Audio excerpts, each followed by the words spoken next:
Dear students, आज हम discuss करेंगे कॉम्पिटिटिव पॉइंट ऑफ व्यू से पहले यूनिट का चैप्टर है एरर। Very important chapter. इसके अंदर से आपको क्वेश्चंस आने की जो संभावना है वो बहुत ज़्यादा रहती है, तो उसको हम एक बार अभी ओवरव्यू उसका करते हैं। ठीक है। सो एरर्स,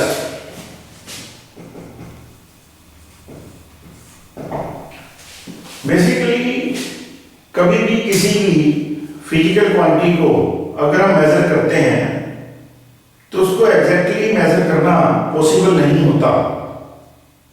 रीजन बीइंग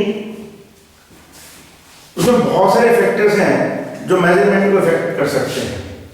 जैसे फॉर एग्जांपल, अगर किसी से ये पूछा जाए कि तुम्हारी एज कितनी है, तो बोलेगा 10 साल या 18 साल। क्या वो एग्जैक्ट है? नहीं। 18 साल के साथ कुछ महीने भी हो सकते हैं, कुछ दिन भी हो सकते हैं, कुछ आवर्स, कुछ मिनट्स और कुछ सेकंड्स भी हो सकते हैं, नैनो सेकंड्स भी हो सकते हैं। तो जब भी कोई क्वांटिटी को रिपोर्ट किया जाता है तो 100% परफेक्टली हम उसके बारे में नहीं बता सकते। तो उसकी मेजरमेंट में कितनी वेरिएशन है, हो सकती है, मोटे मोटे तौर पे हम उसी को एरर कहते हैं। तो इसमें जो डिस्कस किया हमने, जैसे कि कई बार इंस्ट्रूमेंट की वजह से एरर आ जाता है। फॉर एग्जांपल, हमारे पास एक डिजिटल वॉच है, वो वॉच आवर्स और मिनट्स को बताती है। जैसे उसके अंदर हुए 9:47, 9:47 तो जब तक 47 उसमें दिख रहा है तो आप यही कहोगे 9:47 हुए। अब सेकंड्स हैं, चल तो रहे हैं, टाइम है, बीत भी रहे हैं, लेकिन आपको नहीं पता लग रहा। आपके लिए तो घड़ी पे लिखा हुआ है 9:47। तो जब तक 9:47 से 9:48 नहीं हो जाते तो वो टाइम आपके लिए 9:47 ही है। चाहे वो टाइम किसी भी समय में एक्चुअल टाइम 9:47:01 सेकंड था, चाहे 9:47:59 सेकंड्स, तो आपको घड़ी में सिर्फ यही दिखाई देगा 9:47। लेकिन अगर ये सिचुएशन हो, यानी कि एक्चुअल टाइम हुआ हो 9:47:59 सेकंड और ये सेकंड घड़ी में नहीं दिखाए जा रहे, तो आप बोलोगे किसी को लीड टाइम हुआ है 9:47। तो आप गलत बता रहे हो कि ठीक बता रहे हो? आप गलत बता रहे हो। एग्जैक्ट 9:47 नहीं हुए, 59 सेकंड्स और बीत रहे हुए। तो इसका मतलब जब तक 9:47:60 मीन्स 48 नहीं हो जाते तो आप क्या कहोगे 9:47। यानी कि जो आप टाइम बता रहे हो इसमें 60 सेकंड्स तक का आपको डाउट हो सकता है, एग्जैक्ट हमें पता नहीं है। तो इसलिए एरर्स जो हैं वो हमेशा किसी भी फिजिकल क्वांटिटी को जब हम रिपोर्ट करते हैं तो उसमें वो आ सकती होती है। मेजर करने के ढंग पे भी है, इंस्ट्रूमेंट में भी दिक्कत हो सकती है। कुछ प्रिकॉशंस, जैसे प्रैक्टिकल क्लासेस में हम जाते हैं तो हमें कहते हैं ये प्रिकॉशन लो, कि जैसे आपको बहुत हल्की चीज तोड़ ली है, पंखा चल रहा है, आपने तोड़ लिया, पंखे की हवा से एरर आ सकती है, लिखने में एरर। तो एरर्स के बहुत सारे सोर्स हैं। ऐसे भी हैं, ऐसी एरर्स भी होती हैं जिनको हम दूर कर सकते हैं, और ऐसी एरर्स भी होती हैं जिनको हम दूर नहीं कर सकते। तो हम क्या करते हैं? हम ये करते हैं कि बार बार रीडिंग्स लेते हैं।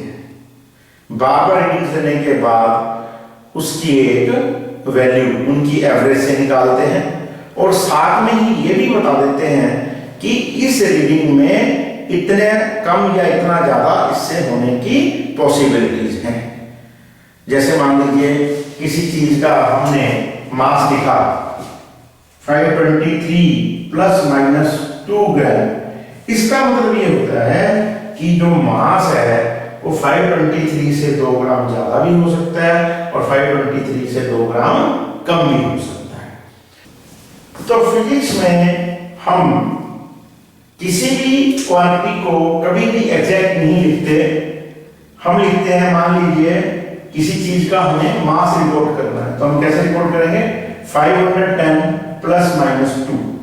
ये प्लस माइनस 2 का मतलब है कि जो भी हम चीज ले रहे हैं उसका मास 508 से लेके 512 तक कुछ भी हो सकता है। तो फिजिक्स में ये रिपोर्टिंग बड़ी इंपॉर्टेंट है। एग्जैक्ट हम बता नहीं सकते, तो साथ में हम उसकी एरर लिमिट्स लगा देते हैं।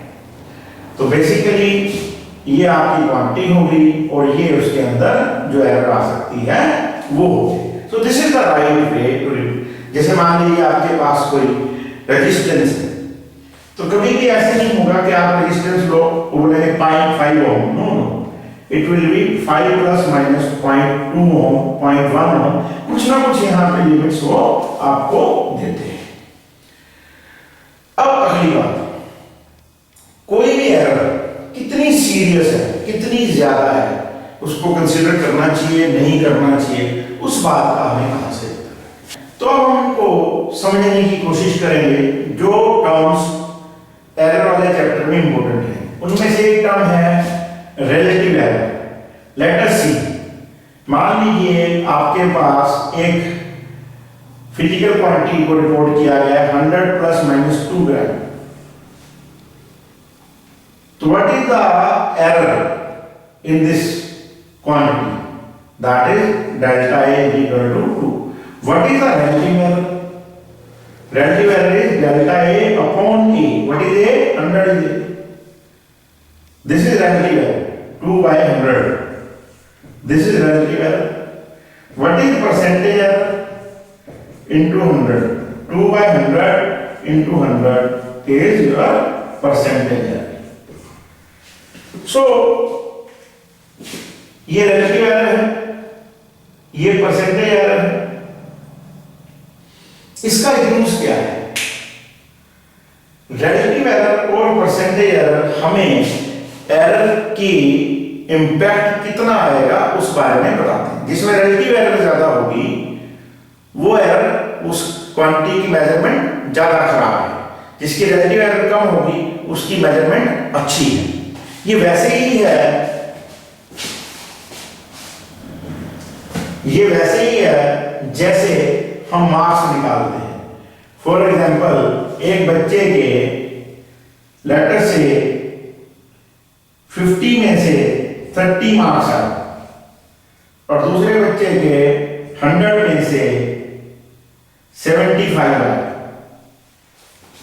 अब किसके मार्क्स बढ़िया हैं, कैसे पता लगेगा? तो उसके लिए हम क्या करते हैं, परसेंटेज एरर निकालते हैं, परसेंटेज मार्क्स निकालते हैं। ये हो गया 60% और ये हो गया 75%। Who scored better? He scored better. हालांकि अगर हम एब्सोल्यूट डिफरेंस का फर्क बात करें तो इसके अंदर 20 मार्क्स कम है और इसके 25 मार्क्स कम है। अगर हम ये ना सोचें कि इसके 20 किसमें से कम है, इसके 25 किसमें से कम है, तो उस हिसाब से आंसर दे। तो इसके मार्क्स कम है, 25 कम है, इसके मार्क्स ज्यादा है, इसके सिर्फ 20 कम है, इसके 25 कम है। ये 25 कम है तो बुरा स्कोर होगा, ये 20 कम है तो अच्छा स्कोर होगा, लेकिन एक्चुअल में ऐसा नहीं है। ये बढ़िया है, ये बढ़िया है या ये बढ़िया है? ये बढ़िया है, क्योंकि हमने उसमें क्या निकालनी है, रिलेटिविटी। तो इसको परसेंटेज में भी कन्वर्ट करके 100 से मल्टीप्लाई करके, तो परसेंटेज में ये 75% बन रहा है, ये आपका 60% बन रहा है। तो कौन सा अच्छा है, 75 या 60? सो this is the utility of finding the percentage error. हमें ये पता लग जाता है कि कोई एरर जो है वो कितनी सिग्निफिकेंट है, कितनी बड़ी है, ये क्वांटिटी में हमें ज्यादा एग्जैक्ट है या कम एग्जैक्ट।